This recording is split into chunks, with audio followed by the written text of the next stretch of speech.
Before starting, I would like to introduce myself. My name is Ahmad Kadoura, and I am here a fourth-year student in this university, in Met University, and I am Palestinian, and I have been here for about 3 years and a half. And I am doing this video in order to have an opportunity to explain more about the situation in Gaza and to explain more about the Palestinian issue in general. So starting with for the first question you have just asked about the situation. Actually, we can divide the situation into two main parts. The first part, which was very important and most of the world does not know about, is about the siege which was done against Gaza.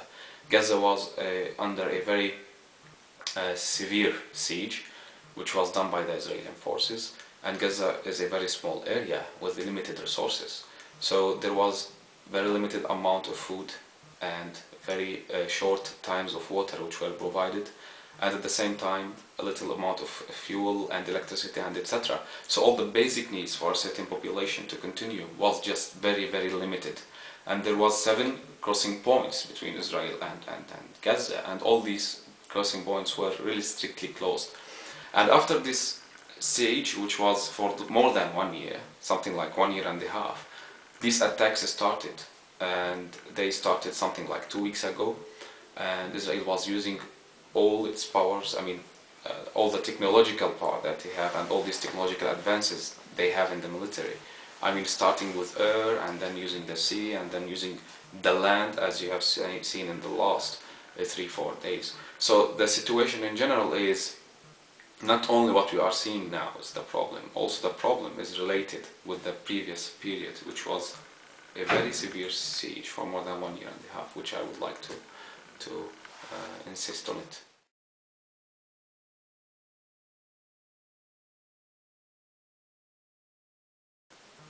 Actually, to go through the resistance is not a small issue to talk about.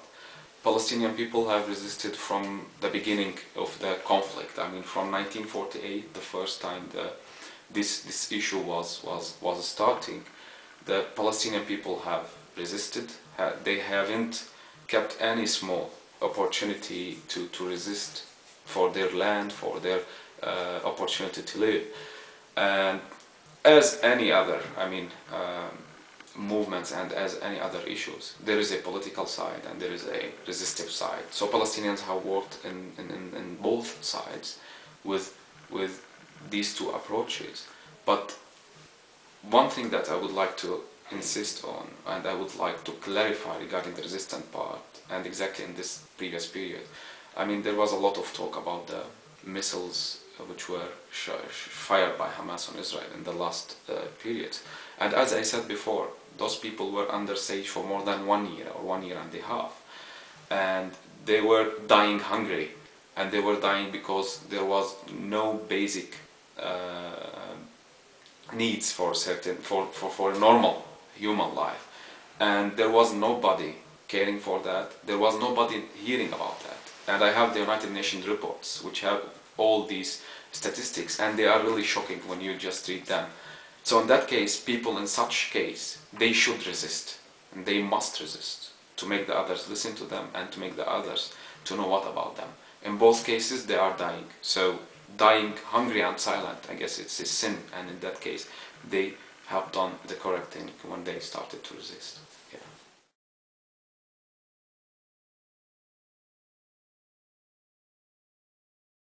Actually, the reaction in Turkey and in general from people was really good, and it is especially, I will talk about the Turkish situation, about the Turkish case.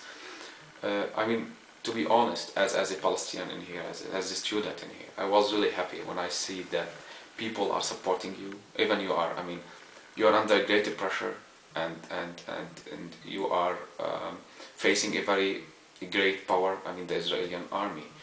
But when you see the others supporting you from different countries, it makes you feel a bit relief, and it makes you feel a bit, let's say, relaxed that you have some people outside which are helping you. So you are not fighting alone, there are some people which are fighting with you. That's really good.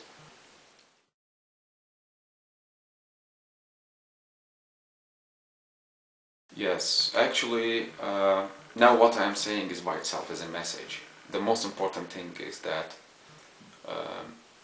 the Palestinian issue by itself, I do believe, is a just issue and it is a right issue. And the problem, one of the many problems that we face as Palestinians, that the media does not help us in the correct way.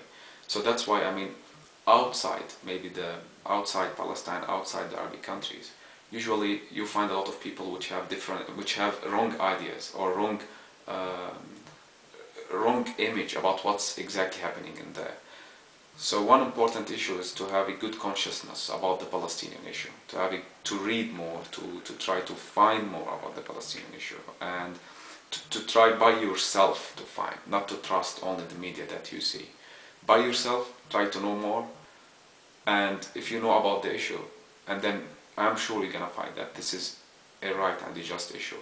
And someday you could be responsible, you could be, whatever will be your position, you will be able to help. So if you know the correct situation and what's happening in there, then you will be able to help. And again, protesting and going to the street and showing all the world that we are supporting our people in their Palestine is a good thing, and I would insist on that point too.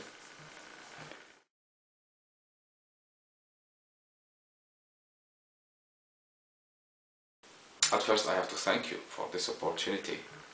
And this comes on the previous point I have just mentioned, is to let people know what's really happening in there. So from my position and my name and the name of the other Palestinian students in here, I thank you for your support. I thank you for the activities that you are doing in the university. And I don't know if you have anything outside, but I'm talking about the mid to level, mid to university level, that I thank you for these activities. Thank you for your support, and hope we can do more activities to support our people in there. Yeah, that's all I can say.